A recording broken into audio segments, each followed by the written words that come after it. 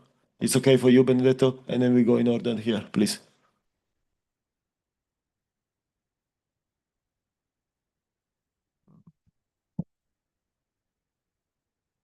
Ce la fai, ti sei. Penso che si sente, però mi devi tradurre. Ok, ok, I will Sì. translate for you. Sì. Ok, Ah, ok, perfetto. thank you. Ok. vai. I'm sorry, non speak English. Buongiorno a tutti, grazie per avermi invitato a questa importante iniziativa che con il professore Micangeli condividiamo un'amicizia trentennale rispetto a quello che facciamo come organizzazione delle persone con disabilità. So thanks so much to invite me here. You are Generoso Di Benedetto. He know the Professor Micangeli from a long time, around 30 years, that them work together in technology, solidarity technology, and them support the people with disability.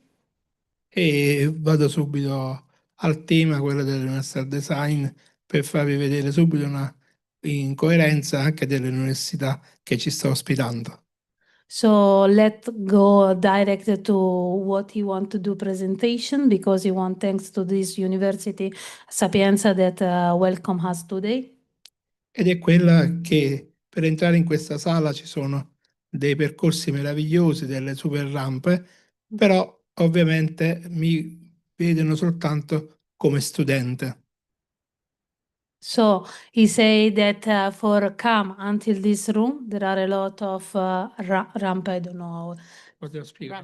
ramps. So there are a lot of these things for arrive here and to allow to the student to reach the room for studying. E infatti non mi vedono come uno che potesse fare anche il professore o venire a dire qualche cosa qui oggi, perché la rampa l'ho portata io da casa.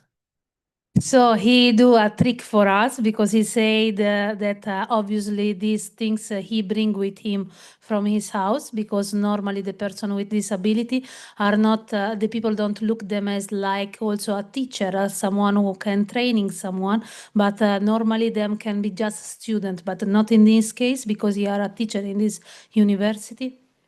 E questo è uno dei primi paradigma che chi progetta per noi non ci conosce.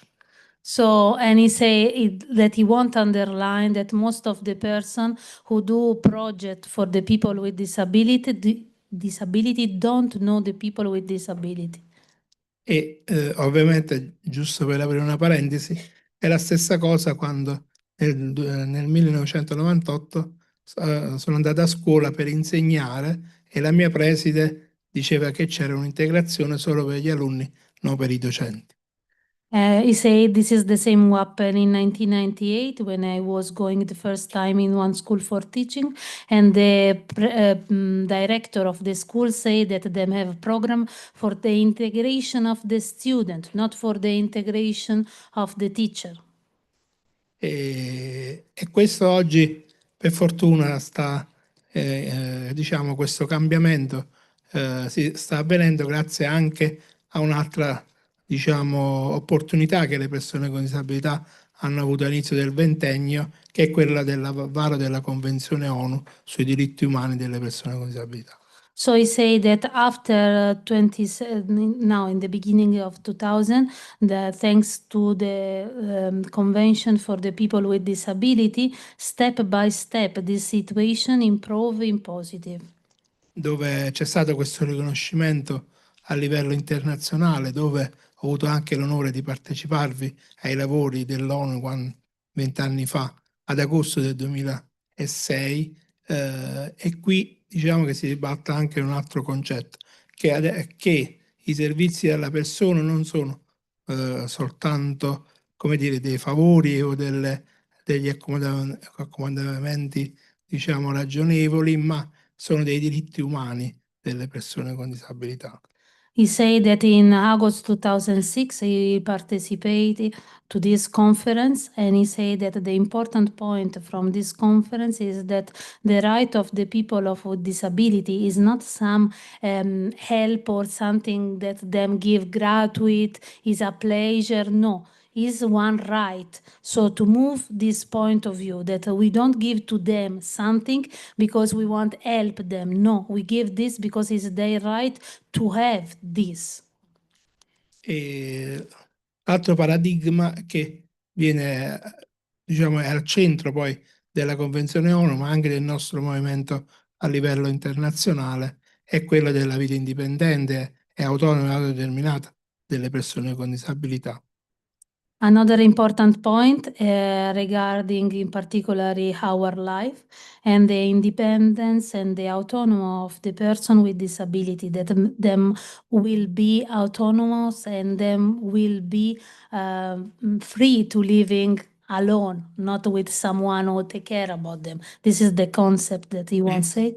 È un esempio di ribaltamento di paradigma che abbiamo vissuto anche con il professore Micangeli e anche con te, perché c'era anche lei, quella nel popolo Sahrawi, quando con l'equipe del professore Micangeli e le nostre organizzazioni siamo stati nel popolo Sahrawi e lì sono stati costruiti dei pozzi con i pannelli solari che però andavano ad irrigare gli orti nelle famiglie che c'erano persone con disabilità per rendere protagonisti della loro vita, della loro, diciamo, opportunità di non essere visti come, diciamo, soggetti fragili, come si usa adesso, ma protagonisti proprio della propria società, della propria.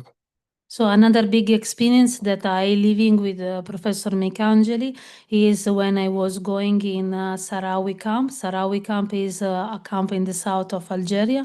And in that moment, we will organize one project in which the people the family who have someone with disability inside the family will receive the solar panel for the irrigation of their kitchen garden. And this means that the person, the family that until that moment see the person with disability as like a problem for the family, we change this and we open this paradigm that the people, the family who have this kind of situation become the protagonist of changement, means that them are the first to receive this solar panel.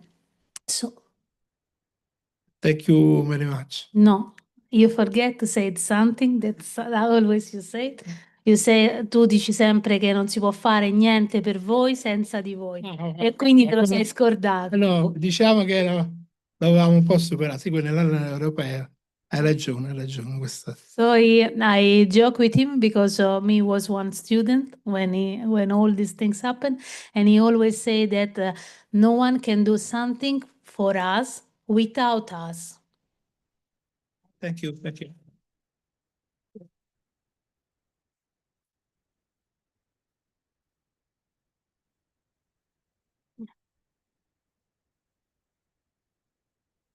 A me. Allora, buongiorno a tutti quanti. Lo so. Ma non c'è qualcuno che mi traduce. So, good morning to everyone. As like I said, I was one student, as like you, 22 years ago. And my teacher is Professor Micangeli, so I know him from a long time. Yes, exactly. Me was one student in one particular moment of the history because we studying to do cooperation after 11 September 2001. So I choose one street who are not easy because do cooperation in Middle East, starting to studying Arab country and Muslim religious for connect the society is not easy. But now after 22 years, I can come here and speak about Salam. Salam is my NGO. So the first time that he bring me in somewhere, he bring me in Gaza. You just imagine that the day until now, if I hearing horses, me are afraid because when we sleeping, there are just horses for Hamas who walking outside our house.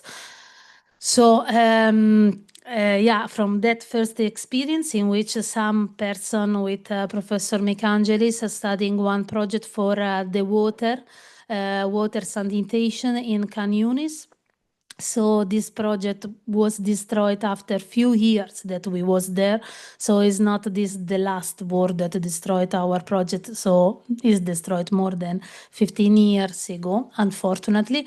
But okay, them destroyed the idea, maybe them destroyed the project, but them don't destroy in what we believe.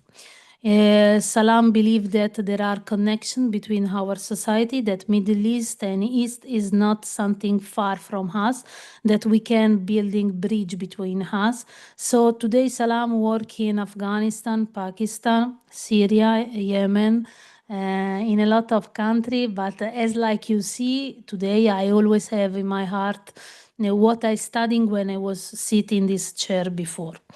I continue to work in agriculture, in irrigation, to support the family. And I never forget what I learned when I was student as like you. So I wish that after 20 years, when also us go in how much, I don't know in English, when we finish our work, that one day I come and I see one of you or most of you who choose the cooperation sector because the world need us. Thank you so much.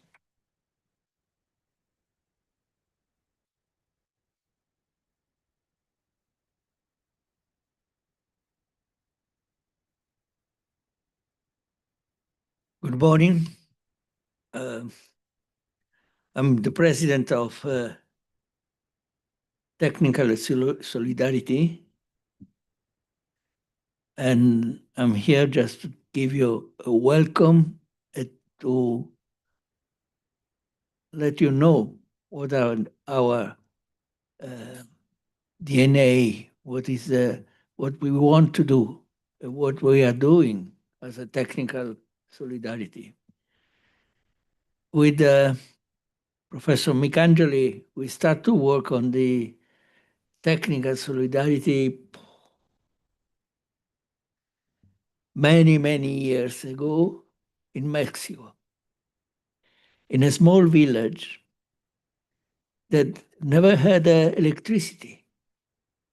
So we work out, mainly Andrea, to construct an hydropower. But what we have done was not only to construct the hydropower, but to give the knowledge to maintain all the system. He told me that the first time they had electricity in the village was really a big festa. Nobody had seen never a lamp light. After 50, so the knowledge how to maintain has been fundamental, because after 15 years, Andrea told me that he has been there again, the system is still working because people is maintaining and is teaching to the new generation how to maintain. This is fundamental. I worked for 50 years during my career at university on sustainability in the agricultural system. And as you know, sustainability is based on 3 legs: environment, economy, and social. But there is another leg that we always forget, which is education. We don't have to only push for sustainability, but we have to push for sustainability and maintaining this, the knowledge. And this we have done. I mean, we work for an association for many years. I was president of this association for many years.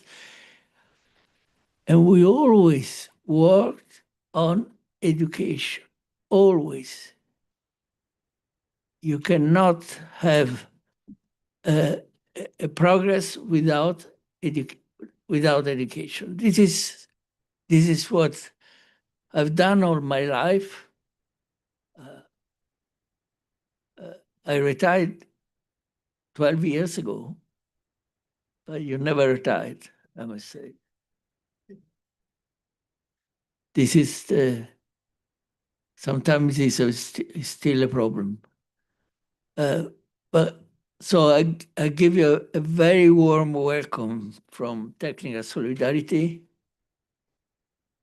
And I'm very happy that you are so young, you're so interested to solidarity, technical, of course, on your field, but to be solidar with the other people. This is fundamental, very important.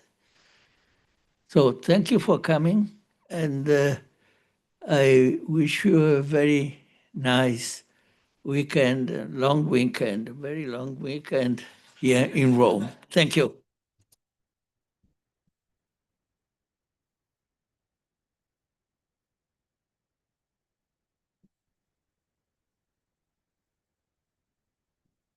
Prof. Stefano Grego was pro-rector at Viterbo, not Viterbi, University, Viterbo University Tuscia, that is another university of Lazio region. And he had a long career up to pro-rector and in agriculture. So you know agriculture, how much is it important for all the things that we are saying and we are telling about. Thank you, Stefano, again.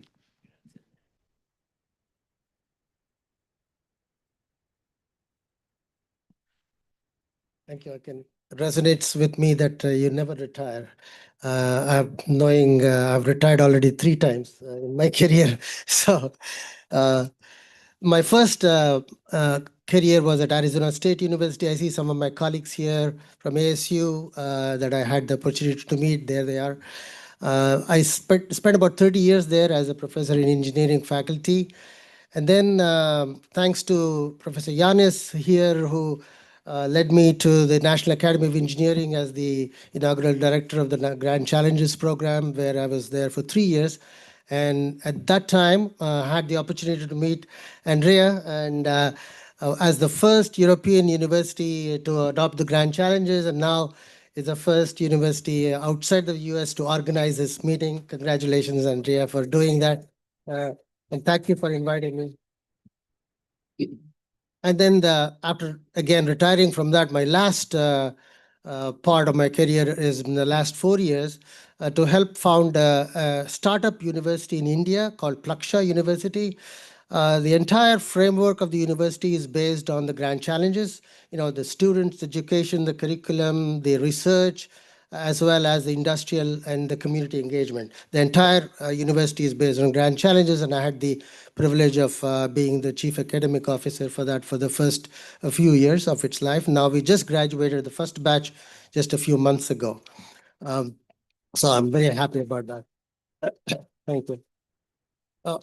I just want to, touch upon the word multidisciplinary activity here that's there in the title of this program, with the help of perhaps 2 slides. Is one of them already on? Yeah. Yeah, some of you may or may not have come across this, but the way that research has been organized is evolving. And in the very, there are 4 quadrants here. And the bottommost quadrant, which is empty, nobody wants to be there. Low impact on society and low fundamental value. You don't want to be involved in that part of the quadrant.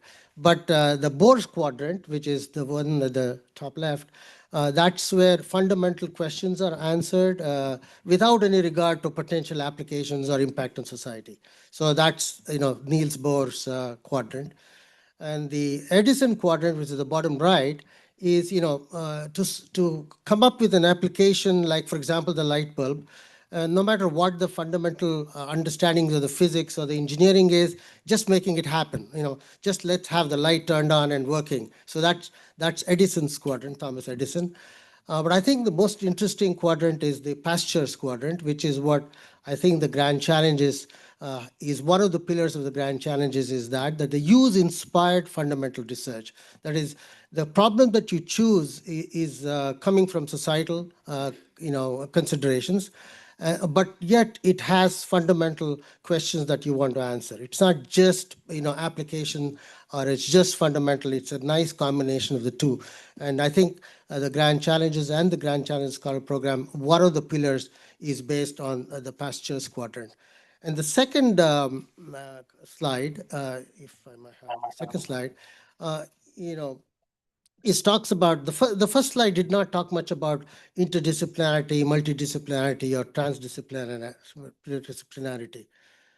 This was a report from the National Academy of Science, Engineering, and Medicine, which was titled Convergence. And convergence is a term which is, I would say, beyond multidisciplinarity, interdisciplinarity, or transdisciplinarity, but it's bringing together disciplines to address an important societal problem, or what we call wicked problems sometimes. And I think it was mentioned in one of the earlier presentations as well about wicked problems. And the wicked problems is necessarily has to have multiple perspectives and multiple people working, but with a common goal. I think the grand challenges and the grand challenge scholar program, the other pillar I would say is convergence. And I think the other parts of this title of this session is that societal inclusivity and the other aspects that are there. That is also an important part of the Grand Challenges Scholar Program. That is not only bringing the technical excellence to address a problem, but also the entrepreneurial mindset, the social consciousness mindset, the transdisciplinarity mindset, as well as the global mindset. So I think all of these things, along with what was mentioned, I think in one of the earlier presentations about trust. And trust is a very important concept that has to be developed between the people who are trying to address a problem and the people who are co-designing this problem in terms of solving it. So the trust has to be built up, as well as the fact that you are making it as both the intersection of viability and business as well as social. So all of these things have to be converging. So I think you are particularly addressing the young people who are the students of the Grand Challenge Scholar Program, but also probably the faculty who are also young. It's a very great privilege that you are now at this juncture where you have the opportunity to address these problems and also be leaders in the future for this. So I wish you all the very best, and thank you.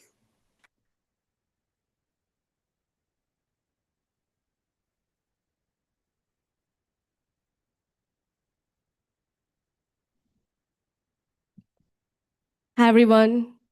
Morning. Are you guys having a nice time here? Yeah, I too hope so. So first of all, I'm very privileged to have been able to share the stage with all these very accomplished people. And I thank Professor Andrea. So I have known him only for comparatively a shorter time. But one thing I'm very sure is I would love to have his energy, right? I think many of us would want that. So he's also very passionate about energy sector, about whatever he does. And yeah, so my association, I have been associated with the energy sector from very actively from only last 6 to 7 years, and it has been great. This is my first time with GCSP, and I would love to continue and maybe to do a couple of projects with Professor or maybe any one of you. So I am right now coming from Germany, and I'm doing some research in the University of Dortmund. And my research is in battery energy storage. So if any one of you is interested, we can have a chat. And I am also going to start something in the month of May, which is associated with tandem cells, PV solar, and perovskite technology. So I hope all of you will have a nice time here and we can stay connected. I think this community is something that holds us together. And sustainability or energy sector, that is something that we all may be commonly interested in. We are commonly interested in. I think that is something that we all can contribute to, even starting from maybe switching off a light in the morning when you're not using it, to doing maybe something big or finding a technology of your own. So I think we all are part of this. And yeah, let's have a very good time here and let's stay connected. Thanks, everyone.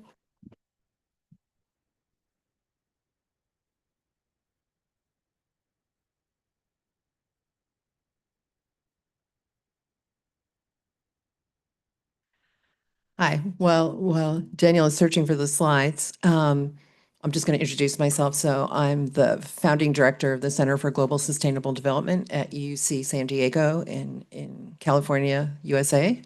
And that's home to two programs, the Global Ties program and our version of the Grand Challenge Scholars Program, which we call the Global Changemaker Scholars Program. And we actually have one of our scholars in the audience.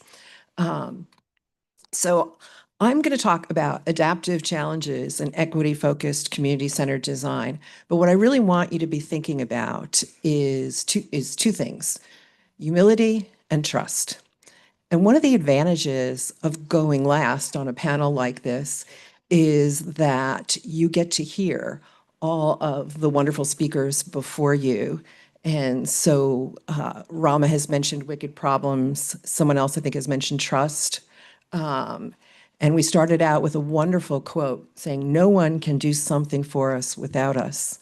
And I want you to keep that kind of front and center as I go through my slides relatively quickly. So just remember humility and trust. Now, the disadvantage of going last is I am aware that I am the only thing that's standing between you and lunch. And so I'm going to move through this pretty quickly. Please feel free to take pictures of my slides. Email me. I will send you the slides. But okay, so next slide, please. So as Rama mentioned, the grand challenges are not technical problems. And while we can make use of a technical mindset and technical problem-solving capabilities, they're not sufficient to address wicked problems. Wickedness doesn't mean that they're bad. It just means that they're really resistant to problem solving. And part of why they're resistant to resolution is because there's often incomplete, contradictory, competing, or changing requirements. They're quite dynamic.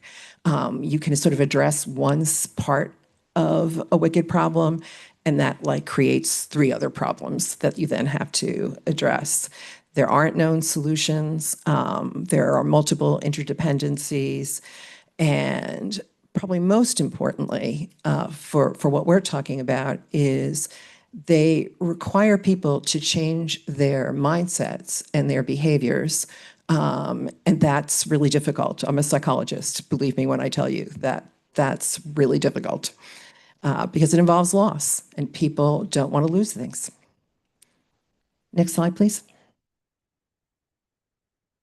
So here are some differences between technical problems, which are when you go home to your host universities and you're doing the problems at the end of chapter 9. Chances are those are technical problems. They're not adaptive challenges. Technical problems are quite easy to identify. Adaptive challenges are difficult to identify and often easy to deny because they are so complicated and so resistant to resolution. People don't want to deal with them. They're overwhelmed by them. There are known solutions for technical problems. There are not known solutions for adaptive challenges. An excellent example of an adaptive challenge is climate change. We don't have all the answers. We know some of what we need to do, but we don't know all of what we need to do. And most importantly, it's going to require cooperation and collaboration. Technical problems can be solved by experts and authority. Adaptive challenges have to involve the people who are living with the problem, the people who are most affected by the problem.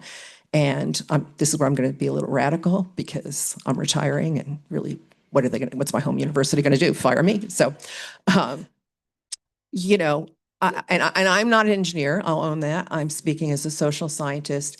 Engineering needs to remember this more often, that we need to involve the people who are most affected by the problem.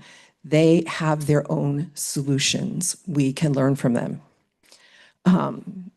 With technical problems, solutions are generated quite quickly and they're generally well received. Adaptive challenges require experimentation. The process takes much longer. It involves new learning. And as I mentioned, it involves loss. And so sometimes it's not embraced, as we would love it to be. And we really need to work with people to co-create solutions so that they're more likely to be embraced. Next slide. And so that requires a new kind of leadership. And so this is actually not my own work. This is the work of some colleagues at Harvard talking about adaptive leadership. And this is the kind of leadership where you don't have the answer. You don't have the big, grand vision. You are instead playing a role in a community or a group or an organization where you are mobilizing other people to co-create the solutions to the problems. Adaptive leadership relies on diversity and it values diverse views. It also, again, takes time. Often when I'm talking with colleagues and students, they want to jump right to the solutions. They've got a great idea, but they don't really understand fully the problem that they're addressing, and they don't understand the people they're working with. So it's really important to invest a lot of time in that. You cannot engineer your way out of an adaptive challenge by yourself. You have to engage with other people, and again, particularly the people most affected by the problem. Next slide, please. So, switching gears a little bit, not only does it take different kind of leadership, it takes a different kind of design process. So this is my work with some of my colleagues at UC San Diego and some of my students. And that is that we've moved from human-centered design. How many people are familiar with human-centered design? Yeah, virtually everybody. We've moved from that to something that we call equity-focused and community-centered design. Instead of starting with empathy, we start with humility, right? Empathy has to be cultivated, and it has to be cultivated in a relational context. So you can't just say, okay, I'm going to be empathic now. You empathic with who? About what? Right? So you have to start with humility and taking yourself out of yourself and getting to know the problem that you're trying to address and the people who are living with it. This is particularly applicable to low resource communities. We're trying to level the playing field. The human-centered design process is more neutral. You can use it to solve a problem in a village in Ghana, or you can use it to design the next iPhone. There's a big difference in terms of resources. So this is particularly focused on trying to address some of the inequities. And it shifts the focus from individual innovation to collective empowerment. Next slide. So this is it in a nutshell, 5 stages. Again, begins with humility. Listen, and you may have to unlearn some of what you think you know, okay? And be open to learning from others, particularly, again, the people living with the problem and their collective experience and wisdom. To do that, you have to immerse yourself in their context. So this is very difficult to do without literally going to a community. Technology has helped a little bit with Zoom, but I think there's no substitute for being there in person. So being there, living with the folks who are living with the problem and building a coalition with them. honoring their lived experience and their collective wisdom, and building relationships that are based on shared power and co-creating solutions with them. You're designing with, you're not designing for. I attended the last workshop, and again, I'm going to say something radical. I think we need to move away from the language of service learning, because my experience has been that my students and I learn just as much and get just as much, gain as much, if not more, from our work with communities than we give them. So there's a mutuality there that I think we need to acknowledge. And then iteration, back to humility, time to reflect, adapt, and evolve. Next slide. Or is that might be the last slide? Oh, no. I think I probably covered most of this. You can take a picture of it if you want, if you fancy. And then I think that's the last slide, isn't it? So what I want to leave you with is that you want to start with humility, and trust has to come before technology.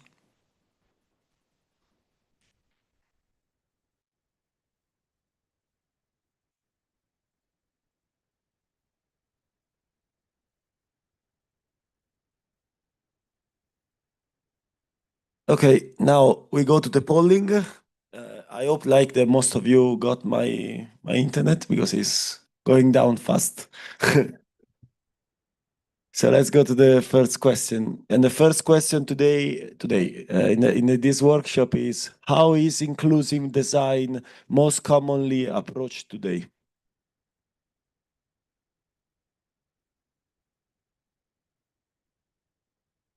If speakers want to comment already, they can do it. Meanwhile, the people are voting.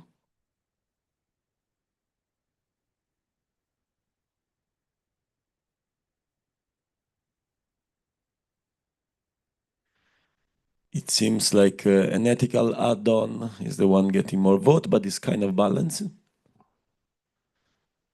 We have 31 voters. Come on. We are more than 31 in this room. Your internet still problem? You are connecting? Why you cannot get it? Uh-huh.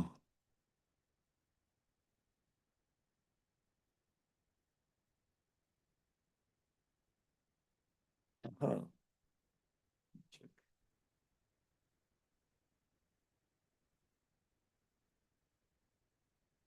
Yeah, it's my fault, it seems.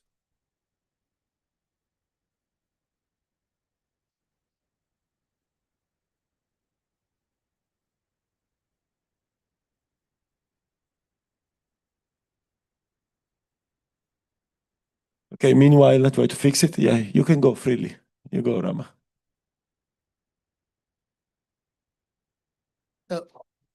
There is kind of a balance between uh, making sure that you think of all the possible repercussions of an innovation or a solution before implementing it. That is like, slows down the ability to provide the solution. On the other hand, shoot first and ask questions later kind of thing that, is also not obviously very good.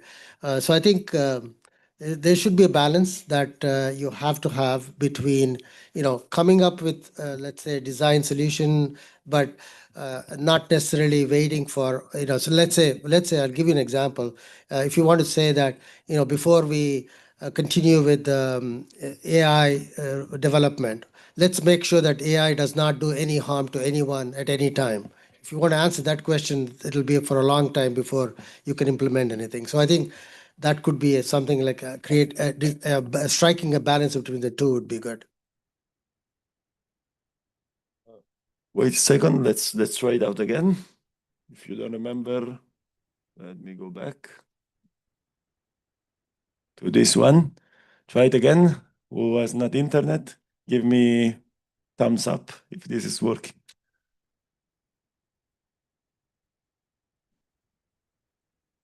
No thumbs up. It's not working. Couple of thumbs up is already enough. Yeah, but yeah, you know, like which one is easy, know the password, so you remember. So let's go back. Anyone want to comment this?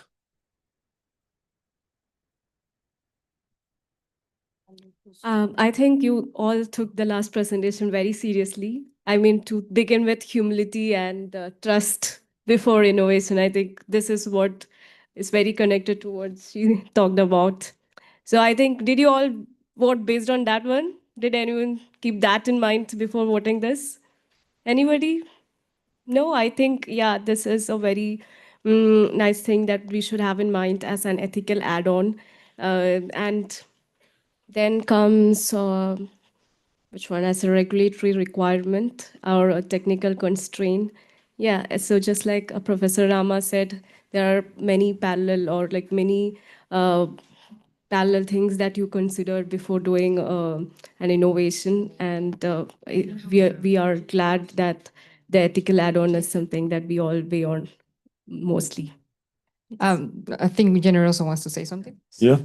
No, volevo aggiungere soltanto rispetto anche a questo, a un approccio etico, ovviamente è quello che noi ci aspiriamo e soprattutto sempre nel coinvolgimento delle persone, ma qui anche nella formazione, secondo me, è importante e soprattutto quello che noi dobbiamo aggiungere è anche quello dell'empowerment delle stesse persone con disabilità, che molte volte anche quando sono coinvolte poi non sanno quali sono i propri diritti e quali sono le proprie opportunità. So I say that my opinion is that the ethical approach is very important, but also the empowerment of the person who will receive the technology who must be helped to grow up, because it's very important that also them are not just the protagonist, but them must be the beneficiaries and the protagonist, and also the technical person who will develop this technology for themselves and also for the others, because we must see them as like a protagonist, as like also a teacher protagonist, not just beneficiaries of something.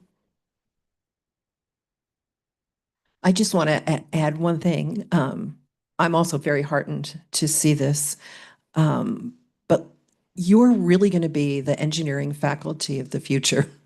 And so let's not make it an add-on. Let's integrate it into the engineering curriculum. Thank you. Let's go to the next one, and it's asking, which dimension of inclusion is most frequently overlooked? This is something Benedetta even is relating to what you said before.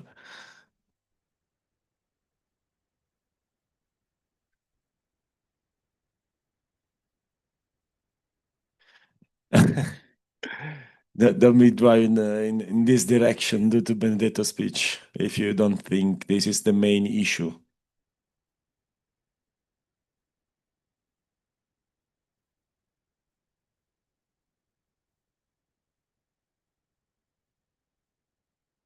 Yeah, it seems like it's pretty diverse, the answer. Now, gender is growing up, but it's the one that have less answer. So it seems like, is it because we are changing on this? So we are like, they were like not inclusion some years before, and now we are changing, maybe, can be.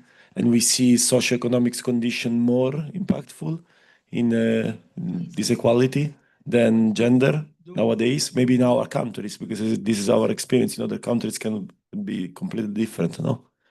So you have to vote for what it is your personal experience. Anyone want to comment? Yeah. Daniel, may I ask a question about... Wait, sorry Rama, wait a second. Oh, sorry. Yeah. No, è una bella sfida tutte quante, però secondo me oggi è quello del genere, perché vivono una doppia discriminazione, essere persone disabili e donne. I say this very interesting question, and for me, my opinion is the gender is the most important one because the gender now in this moment living a double exclusion, not just the one level of exclusion. Yeah, because I think he was thinking about disabled women. They have like both disability and being a woman, so like the both of the things together. So Rama, please. No, I was going to ask you a question about registrations for this conference. Do you have the gender breakdown? Is it? I think I can do. Maybe I can prepare it for the last session to see like the gender. Because the reason I ask you that, as the Grand Challenge Scholar program was growing, we were monitoring how many students of different genders, are part of the program, and I think GCSP reached almost 50% women. I think that's experience of many of the directors that we have here. So I think it's inspired a lot, gender equality. At least that's why probably the gender is low here. Is what I was thinking. So can I add something about this? So generally, if I reading this question and then I analyze this here in Europe, I have one point of view. But if I saw this question and I try to answer not in Roma, imagine that me are in Damascus, really I don't know which one I can choose.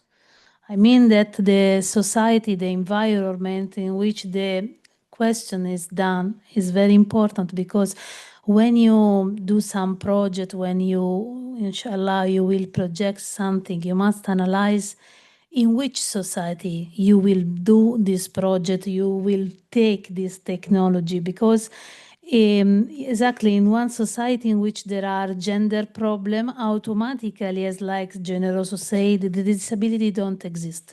The people with disability don't exist.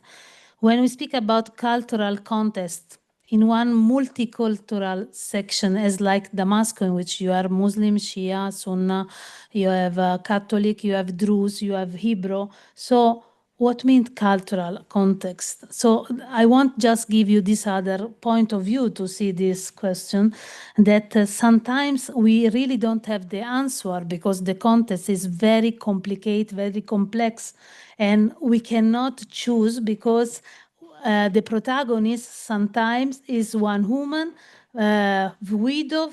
For example, widow in some part of world, widow means without any economic basically help. And also, for example, me are one Druze in one society in which everyone are Muslim. So how I choose? Because me represent woman, widow, and cultural. So I won't just give this suggest that, as like said the professor of San Diego before, you must thinking and you must put your foot in the country in which you want to do your project. You cannot do any project close inside one room. You must living, you must feeling as this problem on your skin. And you must go to see with your eyes, for example, one refugees camp, and after you can found one solution for this place, because maybe the beneficiaries are all these characteristics, just this.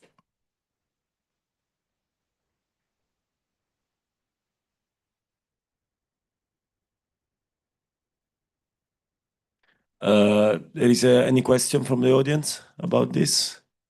We can pick one and then move to the last polling. Okay. There is someone over here. Hi everyone, my name is Ava Bdeempour. I'm a fourth year student studying biomedical engineering at University of Southern California. I think it's safe to say most of the students in this room all have this idea and belief that like none of us would be in this program if we didn't think multidisciplinary thinking was important to engineering. But like most of our classes feel more technical based. Like we're being taught theories, but we're not actually practically applying it to anything. And we know that our problem statement has to, you were talking about how like you have to think about the people centric and like how you actually apply these solutions to these people. I was just curious, like in your programs, how you guys incorporate this way of thinking, like how do we reach professors that kind of have that misconception of like, no, we have to strictly teach the technical. Like, how do you push past that boundary and make this the standard? If that makes sense. Want to pick this? Just as a couple of fast answers. I'll answer, but again, I'm a social scientist. I'm on the engineering faculty, but I'm a social scientist. It's getting better, believe it or not. You know, like you have your 4 or 5 years at USC, you know, I have kind of a wider span. And it has definitely been getting incrementally better, which is how most social change happens, and that's what you're talking about.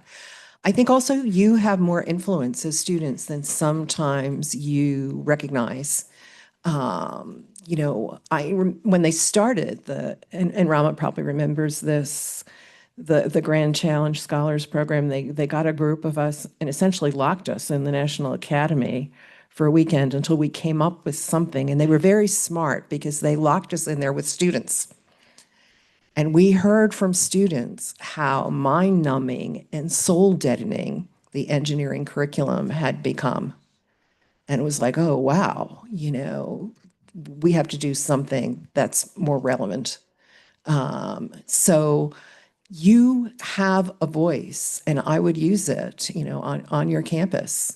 Talk to your dean, change your curriculum, do some research online, find out where there are engineering programs like Olin College where they do it differently and present that.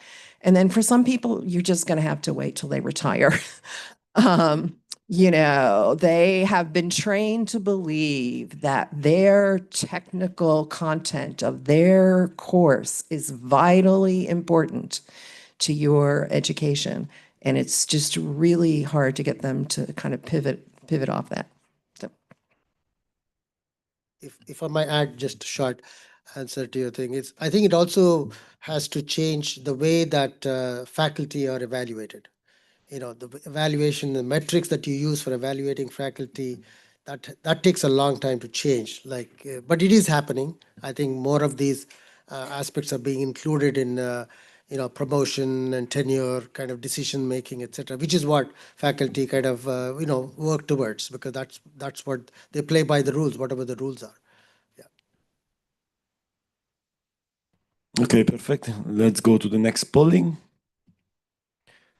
Oh, well. Yeah, so wrong one. Let me check. Yeah, no, it's the right one. Okay. So where should inclusive design primarily be addressed?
Okay.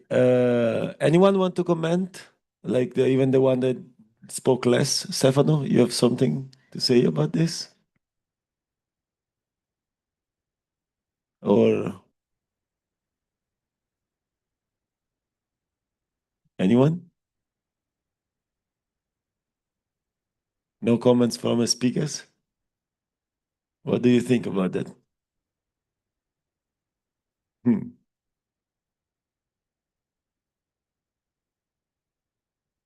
No, but I mean, like, of course, all of them are important. But the point is, like, if you can share, like, an experience, maybe on a project, on a research, or a training that you done when a specific aspect of this was important and why.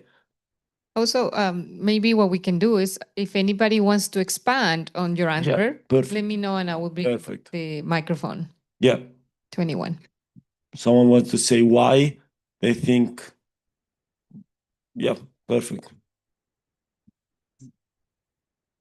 Hi, everybody. My name is Mitch Kirby. I'm a senior here at the University of Southern California in Los Angeles. Thank you for everything today. It was a pleasure to hear your insights and perspectives. I chose user engagement processes for where I believe this should be. I think there's a note I want to add on to that is I think that's where everything should be centered around is how the users engage with the end product and what people actually think of the interaction of the product they're using. I think maybe it could be worded a little bit differently because that's kind of late stage to address inclusive design, but I think that's what we should center our inclusive design around that could permeate the other options there. Thank you. Hi, everybody. My name's Pushpa Ramakrishna, and I chose early design phases. And the reason I chose that was it's like when you're designing curricula or education, it's important to have inclusion as part of the backward design, learning by backward design, that is right in the beginning of the curricula. Think about what it is to have inclusivity as a key aspect, and then continue to build your curriculum, your whole program. So it's an integral part of the program and not something that is like an add-on at the very end. Perfect. One more question. Comment, I'm sorry. Along the same lines, so I'm Olga Kakish, the director of the Grand Challenge Scholars Program at North Carolina State. I also teach and work on revamping our first-year engineering courses. And I see that early design phases is important. NC State alone has about 1,800 first-year engineering students. So if we can start from the beginning as we go through the engineering design cycle and look at the early design phases and include inclusivity, universal design from the beginning. So our budding engineering students are learning about inclusivity from day one and doing a needs assessment, engineering in relationship to place, understanding the context, all of that. Thank you. I want to include a comment from someone over there because we need to also hear from her wisdom. Jenna Carpenter wants to say something. Say it. So I'm Jenna Carpenter. I'm the founding dean of engineering at Campbell University. I've been very involved in the Grand Challenge Scholars Program. I worked with Raman, led the National Steering Committee for about 7 years, worked with Giannis and others. So, certainly design is important. Our program is 11 years old, and we have infused design from day one. All of our courses are taught in class labs. They integrate lecture and lab, same time, same room, same space. Service learning, our first-year students must get 25 hours of service outside of class. It's required. It's part of the curriculum. We have upper-level students that engage in that as well. We also have professional development requirements.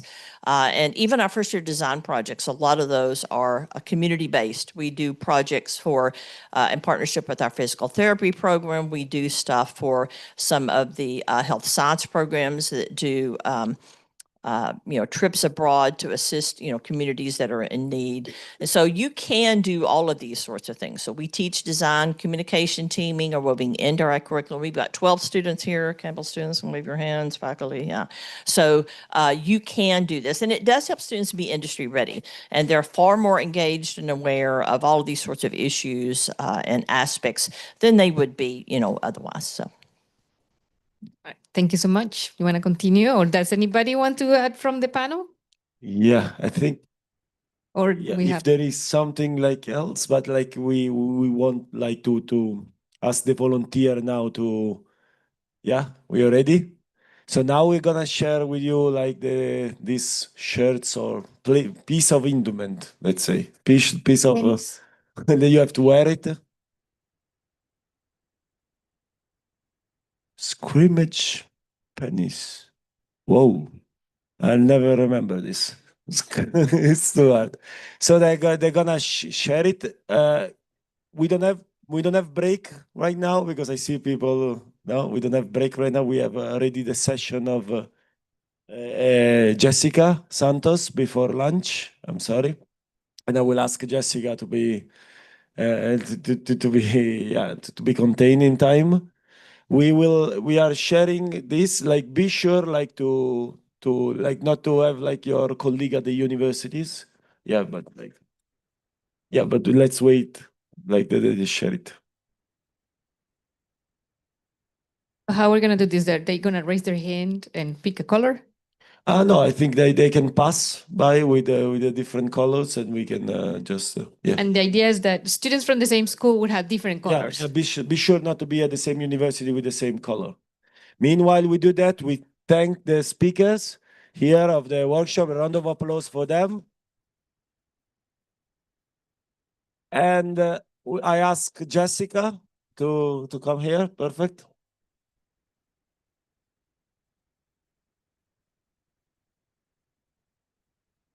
So brace with us. There is like this small speech of Jessica, and then we're gonna go to lunch.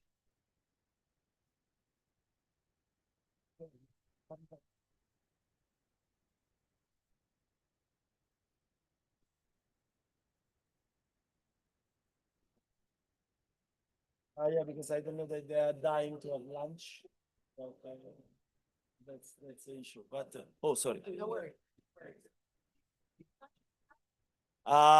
No, because else it's hard for them to come back. So,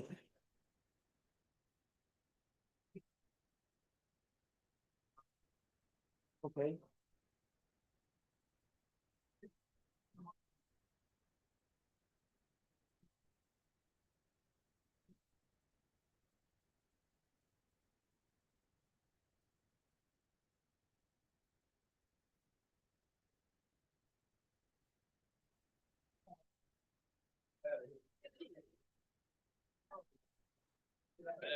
Oddio, dimmi.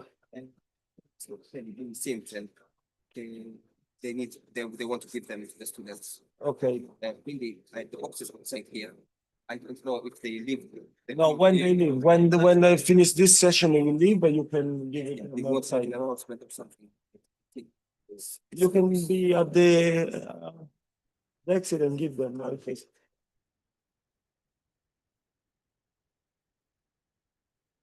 Thanks, Daniel. It was job. good. Do you enjoyed it?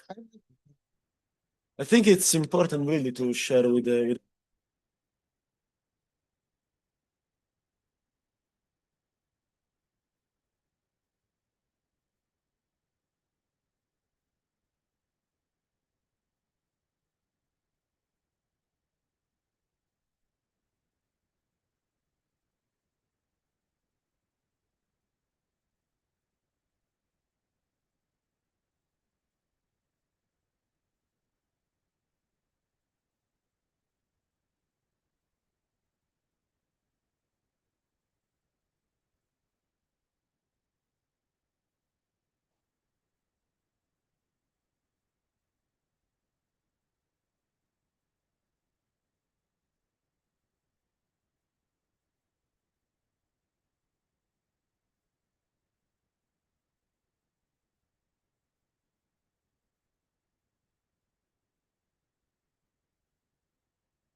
Yeah, everyone, we have this 30, 40 minutes, the 30-minute speech, and we're gonna go to lunch, everyone at around 1. So like you don't leave this room.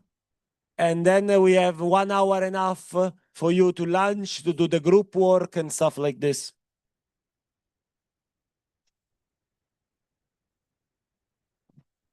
Wait a second.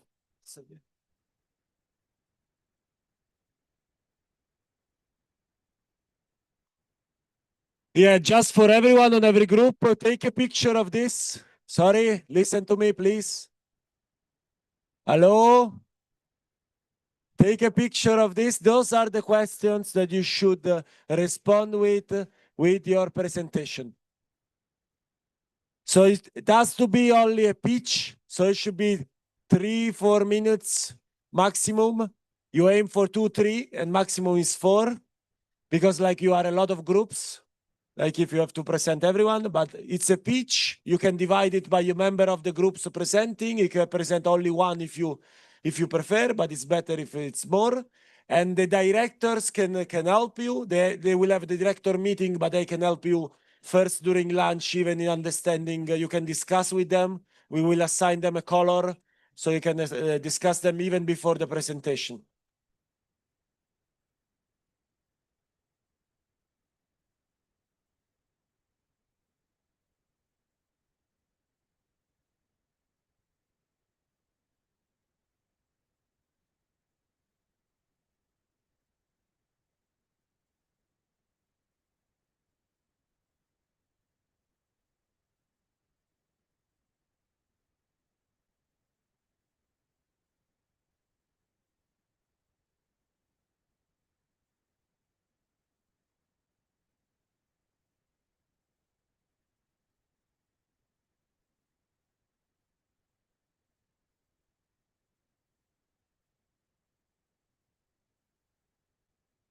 Did everyone took a picture of it? Even the one in the end of the room? Take a picture of it so you have like the question you have to respond to. And after the presentation of Jessica, we will go to lunch. And the time for the next presentation will be 2:30 afterwards, but I will write it.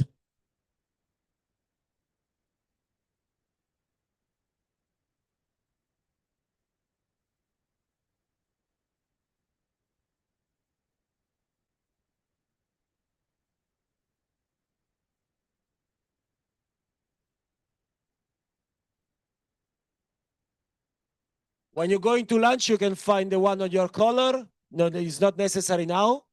And then we have different rooms. We have the 6-7 rooms for you. The volunteers will tell you where to go, when you can divide even here and work on your presentation and discuss.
Please, everyone, this is the program. This is the program for now to till 3 o'clock. So please sit down. There will be Jessica presentation now. I know, but I want to be sure that they got this, before. All right, listen up. Hello. Hello, everybody. Let's sit down. We will give you more time to discuss at lunch and after that. So please look at the schedule on the board. We're gonna be ready for the next talk. After that, you would have lunch and a little bit extra time from 1:30 to 2:30 to have more conversations about your questions or the questions that you're addressing. So if you want to see it in your teams, that's perfectly fine. I see a lot of the cluster of the colors are like that. But let's just start with the next workshop. Thank you so much for paying attention to me. I appreciate all of you guys. You did good. Buongiorno, good morning, everyone. As you get seated, please take a moment and rearrange yourselves. I want you to sit with new people, ideally people that you did not come to the conference with. It's time to make some friends and build some international solidarity. Pay attention, please. This is important. Important notice. After this workshop, we will stay a while at the entrance for the big picture all together before lunch. Between this workshop and lunch, picture just here in front of our faculty with your good, come l'abbiamo chiamati? Your good this one. Scrimmage something, the scrimmage. And then lunch, then back after lunch, stay in time. We have the other workshop and everything will go. Okay, perfect. Thank you. All right. I hope you guys are sitting with new people. I invite the people from Sapienza, please come intermingle. The goal is for you to meet people that you have not met before. So please take a moment and sit with some new folks. If you guys have been to my presentations at past GCSP conferences, an important goal of mine is to make sure that we are building connections across borders, across universities. So take a moment. You're going to leave today's session with some new friends and colleagues, all right? Excellent. Okay, so a few housekeeping things. We're going to have a lot of interactive group work in the next session. And Andrea, I'd love if you could please keep a timer on me. I know that we're on a tight... Yes. A couple of things. So these are my chimes. I will ring these 3 times to indicate that it's time to come back to the big group. When you hear it, please wrap up your conversation so we can continue with the program. Sound good? Yeah? Wonderful. All right. Buongiorno, everyone. Buongiorno. My name is Jessica Santos, and I'm here today to speak to you of peace as praxis and the role of engineers in co-creating a peaceful world. So, a little bit about me. I am a graduate of USC Viterbi School of Engineering. I'm a GCSP alumna of the class of 2022, and I currently work as a peace engineer and educator. I occasionally teach engineering at a university in Los Angeles, and most of my time is focused on a USA-based nonprofit that I founded dedicated to spreading peace building and climate change education to more young students and professionals. All right, so I'd love to get a quick show of hands. How many of you guys have heard of the word praxis before? All right, handful. So the Greek word praxis comes from an ancient Greek word, also pronounced as praxis. This is translated to English as doing, action, or practice. Aristotle, thousands of years ago, identified that there are 3 main human activities, and he explored this throughout his philosophical texts, including Metaphysics and Theoria. His Main activities included 3 parts. The first is teoria, defined as theory. As engineers, we are all very well versed in theory. To build the foundations for our engineering practices, we have strong foundations developed in mathematics and the natural sciences that allow us to apply higher level thinking to other skills. So this is something I know everyone in this room possesses. The next activity is known as poesis, translated to English as making.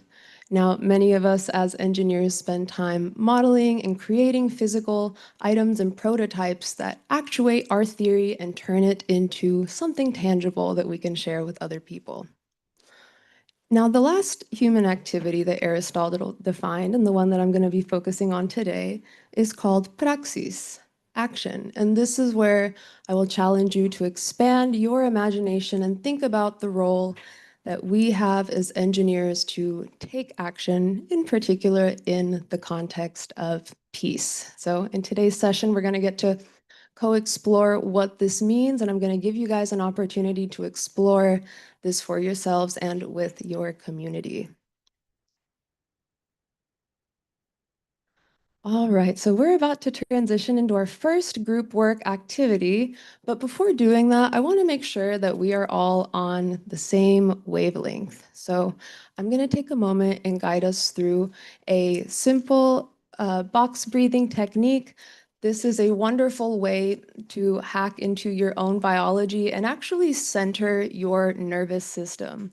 When we do practices such as meditation, especially in group settings, it actually synchronizes our brain waves. So today, since our focus of this presentation will be on collaborative work, I want to make sure that we are on the same page when we do this. So I'm going to guide us through this technique called box breathing. So the way that this technique works is it is focused on equal counts for inhale, a hold, exhale, a hold, and repeat. So I'm going to guide us through this exercise. I invite you to close your eyes if you so feel called. Take a moment. If you are doing something with your hands, find a relaxing position for them to rest. Nothing to do right now except for breathe. All right. So when you're ready, let's take an inhale for 4 counts. Hold for 4 counts. Exhale for 4 counts. Hold one more time for 4 counts.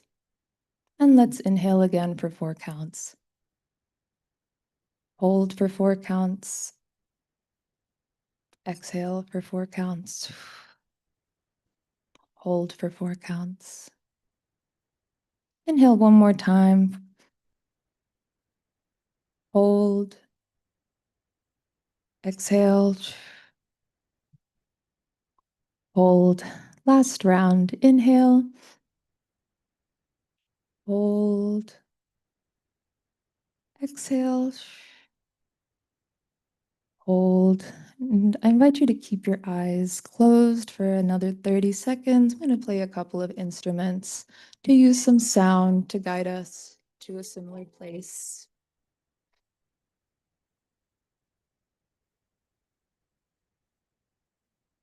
And I invite you to breathe normally as you listen to these sounds. Invite them into your mind.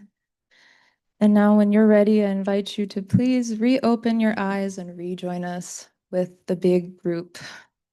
I hope everyone is feeling reset. We're about to begin with our group exercise. Now that we are synchronized and all feeling grounded in our bodies, it's time to connect with each other. So as we are coming back from this gentle meditation, I want you to take about 30 seconds and silently reflect, what does peace mean to you? ¿Qué significa la paz para ti? ¿Cosa significa la pace per te? We're going to revisit this question towards the end of the session.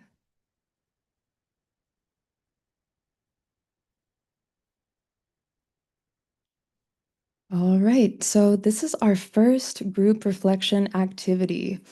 As we've covered during yesterday's plenary session and opening keynote, there are 4 main buckets that are attributed to the grand challenges, ranging from sustainability to security, health and wellness, and joy of living and enriching life.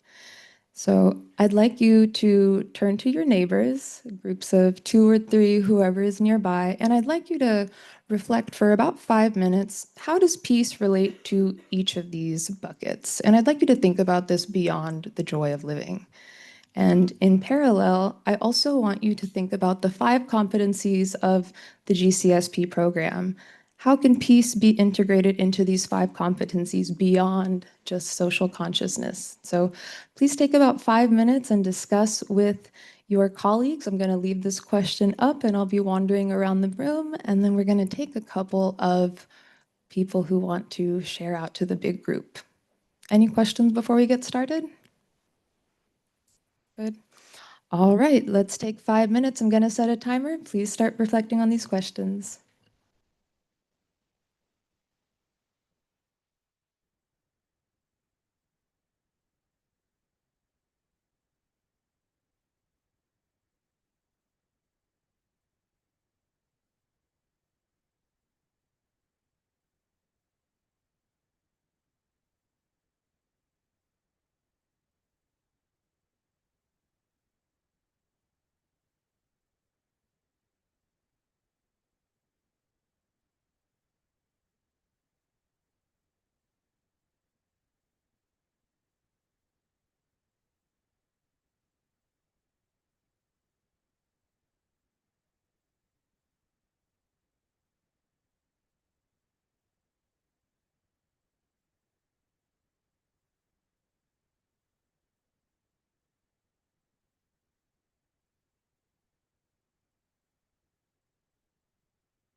All right, very good, everyone. I heard lots of vibrant conversations, and now I'd love to take a moment and hear from two different groups in the audience. So any volunteers? We've got Jamal running a mic around. And you can answer either of these two questions. Any takers? Yes, right here. To your left. And I'd love to know your name and where you're visiting from. Oh yeah, my name's Salah from NC State University. Me and Dr. Ramakrishna, we actually took an interesting stance, mainly due to him. But we worked from the antonym of peace, which is conflict, which we defined it as, and we described it as peace being the absence of conflict. And how do you obtain the absence of conflict, which is the abundance of things that leads to each of the four buckets. But even within the buckets, we described it as not being buckets, but building blocks to a pyramid that from left to right, sustainability is the base that you're looking for. And as you build up, you want stable access to things in abundance in order to reach the last joy of living and enriching life. So we did kind of that reverse approach that we've touched on a little bit earlier today. But to me, it's one of the most cohesive ideas I've heard in a long time. So props to Dr. Ramakrishna. Thank you for sharing. And one thing I appreciate about your approach is you embodied the systems thinking element that we're actually going to cover in a couple of slides. This is very essential to how we perceive the world and understand information as engineers. So thank you for sharing your perspective. All right, I'd love to hear from one more group before we move on. Anyone else want to share their perspectives? Yes. My name is Francis from Uganda. We looked at peace in two different ways. Peace, like unpeace being the conflict between the neighbor, but also maybe the subjective peace in that way, the one internally in yourself. In any case, when you don't have peace with a neighbor, of course, there's conflict, and it makes it untenable to achieve and also sustain all the other things. But crucially, even if you had peace with a neighbor, but internally you're in disarray, it also makes it impossible to reach the other things. Excellent. Thank you so much for sharing. And you brought up something that we're also going to cover later in the presentation. And I spoke with some people in the audience too, that peace begins inside the individual. And this is an essential assumption for us to hold. Oh, I think I see a hand in the back. Yes, please. Hello, I'm Kaya from Sapienza. I'd like to believe that the peace comes from the common goal we pursue.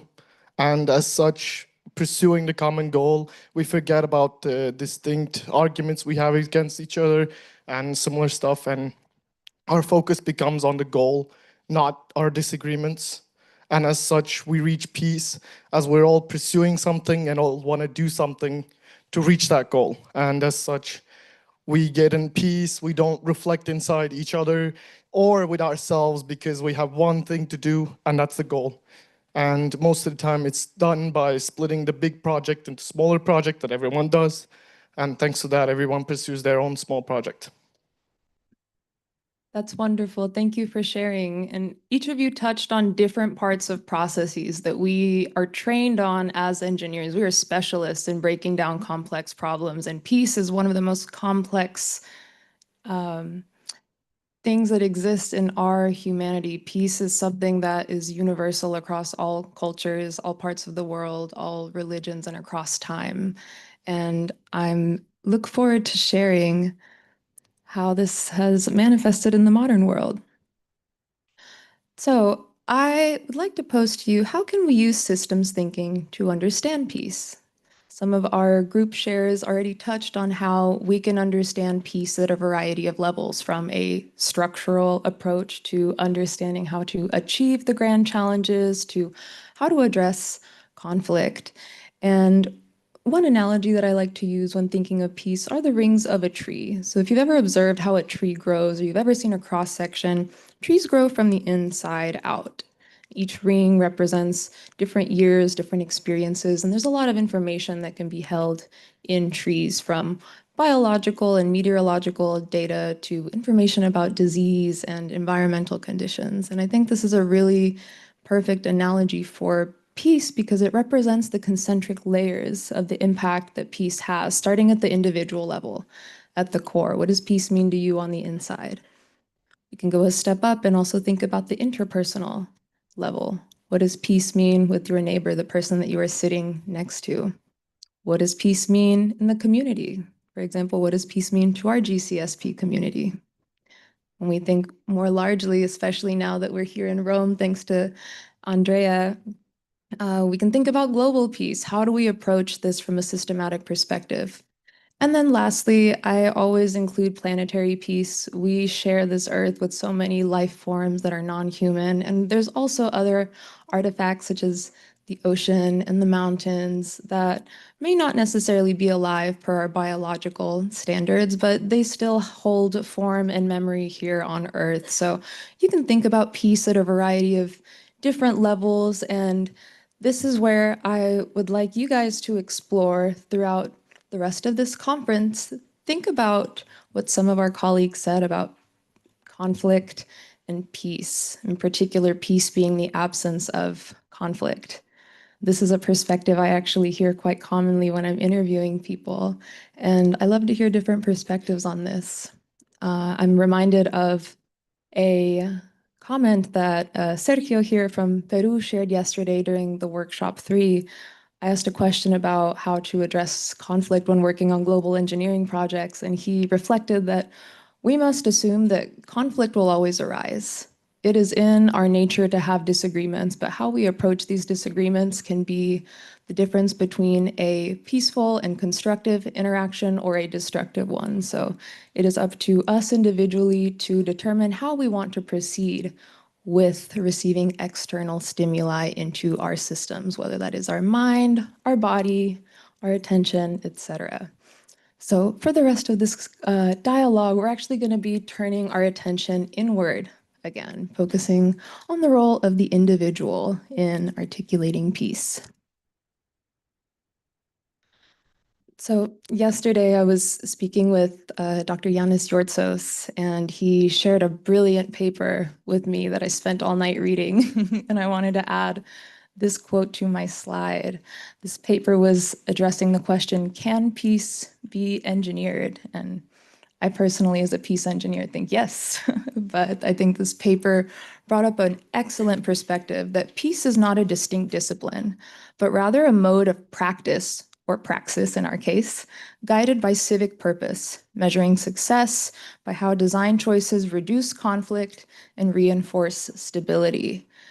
And you can think of stability similarly to peace. This can exist in different layers, from the individual all the way to the planetary systems. And how you define those boundaries depends on what you are looking at in the particular context. But I'd like to bring it back to a quote from Dean Yortsos as well, that engineering is fundamentally about purpose. So if we all align our purpose on building technologies and relationships that build a constructive world, we can approach a future that is co-designed by all of us, inclusive of the different perspectives that exist in humanity all across the globe. And if you're interested in reading the paper, the reference is at the bottom. It is open source and excellent. I highly recommend you read it.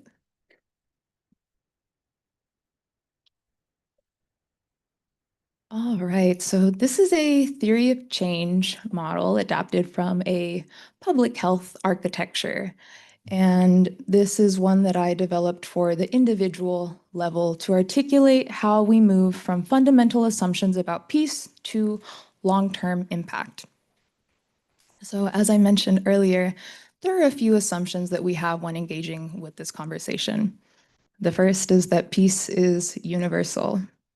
The second is that peace can be engineered. And lastly, the assumption that peace begins with the individual. With this common ground, we can then look at inputs to the system as an individual. And the bolded boxes represent the ones that I personally think are most effective based on dialogues with my research team through my nonprofit. These include attention, so focus of the mind, which we had an exercise in through the meditation, intention, rooted in purpose, and self-awareness. Other inputs include openness, tolerance, and self-compassion. These lead directly into activities that we engage in with ourselves, including identifying our personal values and priorities in life, including asking yourself, why are you doing engineering?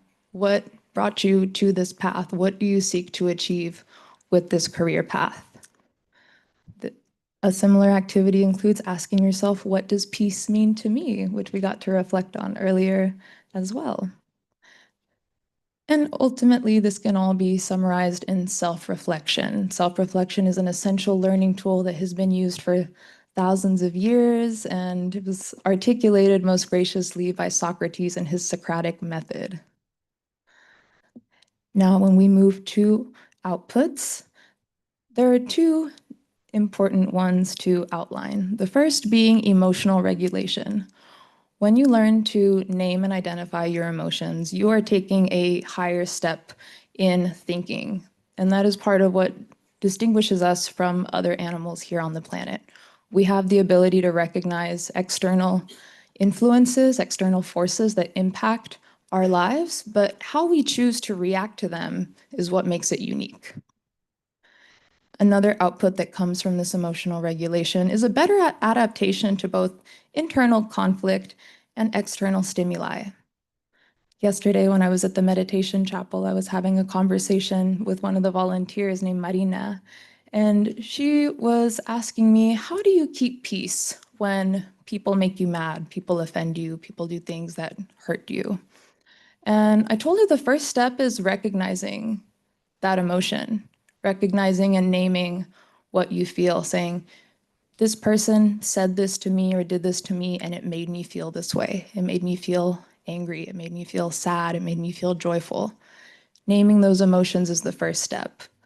Then beyond that, it goes into acceptance, not judging yourself. And this is where the input of tolerance and self-compassion is so essential. Thinking about, yes, I do feel hurt, and that's okay.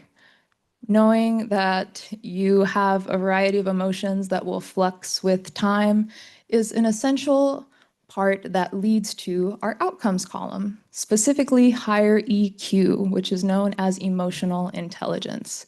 When you develop this self-awareness and understanding that you react to things in your environment and you can control how you behave and share that energy moving forward, that leads to self-awareness. And this is a very important step in establishing peace on the personal level. If someone offends you, you have the choice of processing it for yourself and essentially grounding that conflict. Or, as is common in our modern world, you may lash out at someone else, and then that person may lash out at another person, and we don't know how far that cycle of harm will propagate. So it's up to us to choose whether we want to propagate that harm or eliminate it at the source. So you are that transmitter, and you have a choice. We all have a choice and an ability to develop these skills to learn how to manage conflict and external stimuli in our lives. In the short term, one of the outcomes is understanding the drivers of peace at an individual level, as well as our personal triggers. We all have things that upset us, move us, make us feel joy and rage. So when you get to know yourself, you can be better prepared for when you face these things in an unexpected setting. An intermediate outcome is improved mental health. When you develop self-compassion, you have an ability to extend better care to yourself. And this is a really interesting field of psychology that is emerging, understanding the role of mindfulness in mental well-being and the broader impact that that has on your immediate family, friends, community, and beyond. And then a long-term outcome is stewardship of peace. When you begin to internalize a lot of these concepts and accept that you can be an agent of change in your world, you can become a steward of peace as well. You too can become a peace engineer, because as we covered in the last slide, it's not a specific profession. It's an attitude. It's a way of being and thinking and practicing. So this is something that we can all do in our lives. Now, our last column is the impact.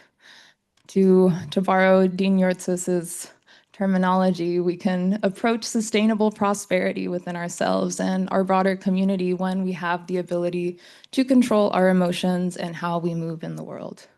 This can also lead to sustained internal peace and a long-term shift in fundamental human consciousness.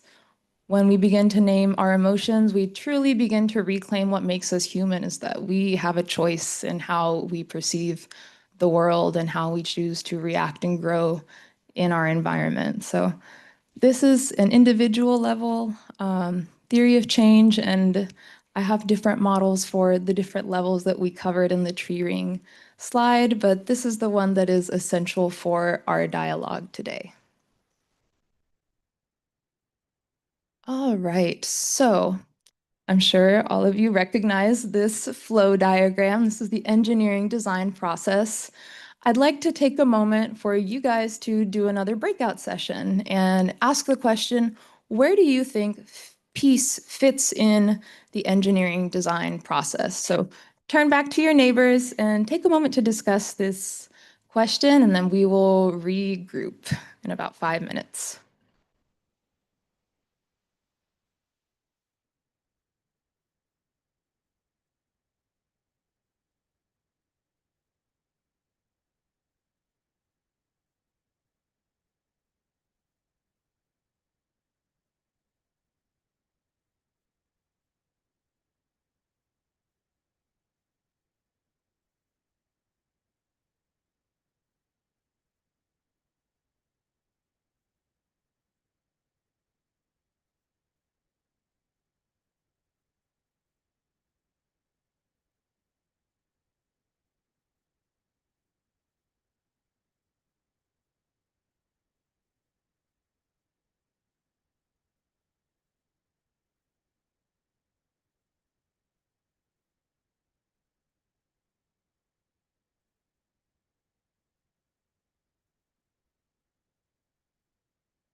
All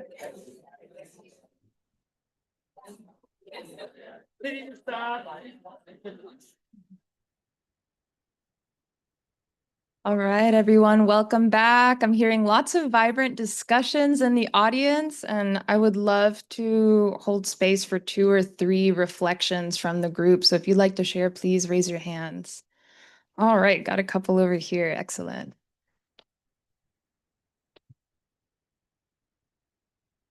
Hello, I'm Malcolm from NC State University. I study biomedical engineering. I was thinking sort of as the engineering design process as a way to protect your peace. So in defining a problem, there's something that frustrates you that gets in the way of you having the space and the atmosphere to find peace within yourself. So you can sort of set yourself back on track by fixing something that frustrates you. Thanks. Thank you so much for sharing. Anyone else? All right, got a few people.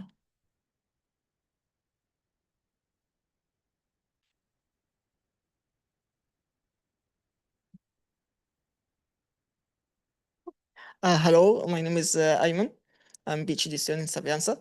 I don't want to be the dark person, but I think I will. But when sometimes I have some things that I have to do, maybe in the middle I'm not enjoying it. Maybe it's a lot of pressure on me, but I have a responsibility to do it. So I'm not just waiting to be happy or enjoying it to do it. I have to do it because it's my responsibility to do it. So I be happy at the end of this journey because I did the goal of the thing. So I am happy of doing the good things that I take this journey for, even if there is some problems, some things that I'm facing during it. So everything is deservable to be enjoyed, even if the hard things, even if I'm not enjoying it, but I will still doing it without enjoying, with zero happy feeling actually. Thank you so much for your perspective. That is something that comes up a lot actually in my individual conversations and discussing peace. Not everything we do in life is going to be enjoyable, especially when you're doing, a study or work that you're like, I have to do it. I have to do this essay. I have to do this manuscript, whatever. But even recognizing this is hard for me, that is the first step towards finding support. If you are feeling stressed, you can do things to take care of yourself, such as setting an alarm to make sure you're eating and taking care of your mental and physical hygiene. And if you need support from your peers as well, it's a great opportunity to reach out and build those bridges between people because everybody experiences hardships in life. Everybody experiences grief in their own ways, anger, etc. Love, which happy Valentine's Day, everyone. And ultimately, we can choose on how we adapt to these external stressors. And I actually want to come back to that because I had a brilliant question from the audience. But first, I'd like to hear from our perspective in the back. Hello, my name is Preston Boulding, and I go to Campbell University in the US. And I wanted to preface my answer by saying that a chain is only as strong as its weakest link. And with this, I believe that all the parts have peace as an important design process, because if at any part, maybe you aren't incorporating your inner peace, that stress will come in and it will attack you. Thank you so much for your perspective. Okay, I see one more hand. I'd love to get one more. Ciao. Okay, yeah, very, very, very brief. And thank you for mentioning St. Valentine. No, what I missed in the perspective of inner peace, which I agree is fully important, is the relations and all aspects. So actually, peace is something which is also social. And I'm mentioning the words of a Nobel Prize in peace, saying that love, service is the fruit of love. And peace is the fruit of service, meaning that peace is something that you build, which is very good for engineers because actually we service the world. And I think that is important because sometimes inner peace is as good as the things that you do for others.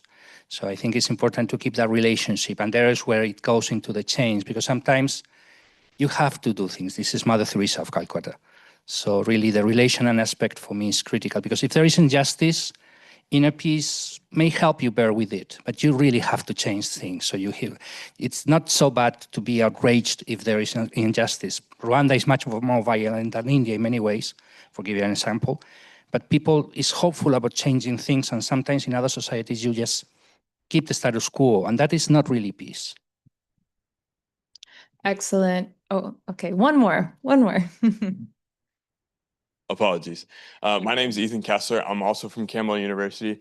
Thank you, Preston, for mentioning. Yes, peace can be defined throughout all parts of the engineering process, but sometimes you don't always want peace. You want chaos to erupt during your testing and your customer engagement, because you can't always think of the solution, and you want to know your points of failure. That way you can better account for all the problems in the engineering design process. And I believe, not necessarily this is outdated, but for most of you, you understand the waterfall and agile structures of engineering, where you can hammer out a problem and that is chaos, and your enjoyment is peace. And so you can find peace in chaos and not just of a clear mind. Brilliant. Yes. Your comment actually aligns perfectly with the question I received from a member of the audience who mentioned that as engineers, we're encouraged to disrupt and break things and innovate. And this is something that I've been reflecting on internally, but also with my team of researchers too. And that's the question of what is the role of force in bringing about peace? Now, force has a lot of different meanings, from a physics standpoint, that is the most universal that at least we have in this room. But in the context of peace and in between relationships, we need to understand that force does not necessarily mean violence. And one of the most impactful ways that I've seen force enact peace is through shared solidarity and unified action. One of the most historically important examples of this is how the world decided to boycott South Africa during the apartheid to help defund the apartheid regime. And this brought about stability and change in a region that had been suffering the impacts of colonization and imperialism for hundreds of years. Now, this is a nonviolent force. There weren't arms on the ground to say, oh, don't spend your money here. It was a mutual agreement and understanding between people in society, both inside of South Africa and outside, understanding that we can unify and create this force, create this inertia to enact change. So as you consider what this means in the context of engineering design for yourself and for the projects that you work on, think about where peace falls into this. My argument is that peace should be a design specification of engineering projects such that it would actually relate to all of these layers and actually allow you to evaluate whether your solution meets the requirement. Because if peace is one of those fundamental requirements, then you will always ensure that you get back to a place of social progress. And I completely appreciate the perspective of chaos and breaking things, because the natural world does this as well. You see volcanic eruptions. It is a way for the earth to release built up force. But that doesn't necessarily have to be violent. Sometimes it is just a way of systems refinding their equilibrium. So in that, especially when you feel external stimuli and forces, how do you want to refine your equilibrium? All right, so to summarize, what is peace as praxis? I think the actions include being intentional about, firstly, our responsibility in society as engineers and our mode of practice that we adopt in our profession. I also think the action includes our individual self-care, fostering dialogues about peace, and doing things that bring you joy. I know you guys are in this room here today because engineering and science brings you joy. So I invite you to reflect on why you chose this career path initially, so that when you hit those walls, when you think, oh, this is so hard, I don't want to do this, this research report, you can look back at your purpose and understand, why are you here? When you're able to get back to that root motivation, you will protect your momentum going towards wherever you want your profession to lead you. And then lastly, I think action is being intentional about reviving ancient wisdom that serves us in modern times. Perhaps some of you recognize that the exercise that we just went through together is an exercise in the Socratic method, which has been used for co-learning for hundreds of years, perhaps even longer. And this is a really important thing to recognize, especially as the pace of technology is accelerating. Sometimes we need to take a step back and see what serves us from past civilizations. All right, so with that, I'd like you to please take about 30 seconds and just think about what does peace mean to you again. And I know everybody's probably getting hungry, so we won't reflect on this in a group, but I'll invite you to share with me after this session. All right, so this, in my opinion, is one of the most important slides in this presentation. I want to introduce a principle that is fundamental in my work. This is something that I teach all of my interns about and I express with my community. There's a principle known as the Haudenosaunee 7th generation principle. These are known as the people of the Longhouse. They were the indigenous people that live in modern day New York. And they define sustainability of current decisions based on the impact of 7 generations into the future, just about 150 years roughly. We do not have this thinking anymore. We think about what will sell now, what will make impacts now. And sometimes that leads to unintentional harms. The example that I always relate back to is the integration of plastics into our food and water systems. That became a convenience, a commodity, and now we were dealing with irreversible pollution in our water, food, air, oceans, soil. So this is just one of many examples that I'd like you to reflect on as you approach your engineering creations. Think about what the legacy that you want to leave is on this career path. Think perhaps in 200 years, what do you want the mark of this generation to be? Think perhaps 2,000 years down the road. This monument that is shown to the right of the screen is called Arca Pacis Augustae, the Altar of Peace. This is a monument that is here in Rome. Yes, and I will be visiting tomorrow after our trip to the Vatican. So if anyone would like to join, you are welcome to join me. This is a monument that was established in 9 BC, over 2,000 years ago, to mark the return of Augustus to Rome and to celebrate peace in the Mediterranean region. This is a monument that has stood the test of time and has survived countless empires and generations, and it is a testament to one of the most long-standing human traditions, is that when we are able to tap into our higher level thinking, we can build peace between each other. And this is something that leaves a beautiful legacy for us to reflect on. So with that, I'd like to leave you with the question of what legacy do you want to leave with your career? People are looking back on the early 2000s, maybe 1,000 years from now. What do you want the mark of this generation to be? Do we want to leave undetonated mines and fields and empty warheads? Do we want to leave a monument like this? I invite you to think about this. All right, so I'm wrapping up my presentation here. I'd like to dedicate this presentation to my mentor, Dr. Najma Shkari. Thank you.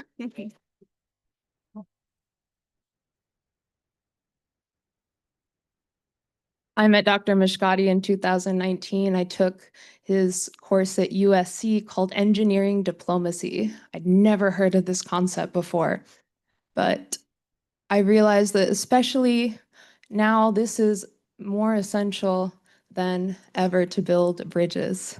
And I believe that engineering diplomacy is alive and well. This community, this conference, which has been gathering for, 10 years perhaps more, is a testament to this. We are building bridges because unfortunately we don't always have control as people of what our governments do, but we as citizens of the world can choose on how we want to engage with our neighbors, and we can use knowledge sharing and sharing of technological innovations to work towards this long-standing societal peace.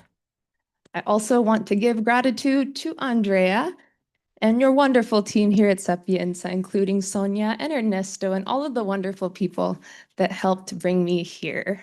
So thank you so much, Andrea.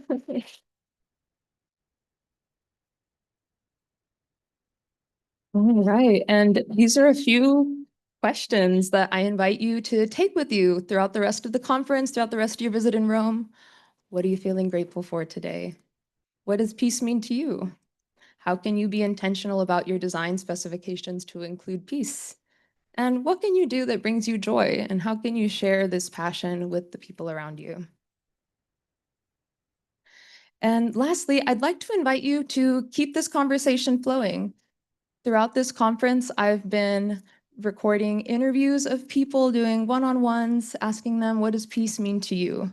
And I will be creating a compilation of these interviews, creating a little short film that I will share with all of you in the conference proceedings. So if you would like to participate, please come find me throughout the rest of the duration of the conference. I would love to hear what your perspectives on peace are. And if you want to contact me, please reach out via email or WhatsApp. I encourage you to keep this dialogue going, and I'm so grateful that you all were here today to participate in this dialogue. Now, I have one request before we break for lunch. I brought my film camera, and I would love to get a shot of people holding up peace signs if possible. Can we get one shot? All right. All right. 1, 2, 3. All right. Thank you, everybody, for your time. Thank you, Jessica. Thank you. Thank you. I will dedicate to Jessica a short video at the beginning of next session, just for you. But first of all, we are perfect on time. It's 1:30 exact. So thank you, Jessica, also for taking the time up. And we have the lunch just after a big picture, just in front of the faculty, because this is the right moment. There is the right light, and it's exactly 1:30, so it's exactly the moment of the picture and direct to the lunch time. Okay, come on, let's go. Very quick and very quick picture, and let's start. Grazie Jessica, grazie.